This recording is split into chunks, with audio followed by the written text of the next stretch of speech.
La redistribution des cartes en cours dans le transport maritime mondial va certainement obliger le Maroc à revoir ses ambitions à la hausse. Le port Tangemed, tête de pont de cette stratégie, est bientôt saturé. La question se pose pour savoir si de nouvelles extensions sont prévues ou possibles, car cette plateforme marocaine est encore appelée à jouer un rôle plus déterminant sur le trafic maritime mondial. C'est le point de vue de El Mustafa Fahir, il est expert maritime.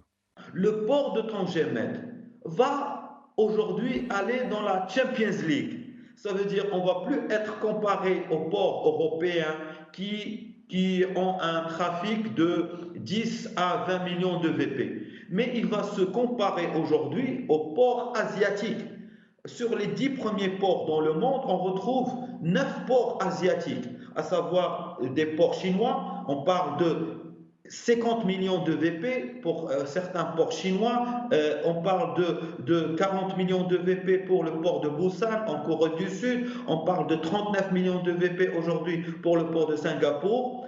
D'autres ports marocains devraient bientôt entrer en jeu. Nord-Ouest Med est attendu sur le segment des hydrocarbures en Méditerranée, alors que Dakhla Atlantique est appelé à jouer plusieurs rôles stratégiques, surtout dans le renforcement des échanges avec le reste du continent. Une chose est sûre, le Maroc a de belles cartes à jouer avec l'exploitation à fond de sa géographie maritime. De quoi aider le pays à trouver de nouveaux débouchés sur le plan économique. El Moussafa Fakhir. Aujourd'hui, ce qui se passe, c'est que le Maroc doit changer d'échelle dans ses ambitions.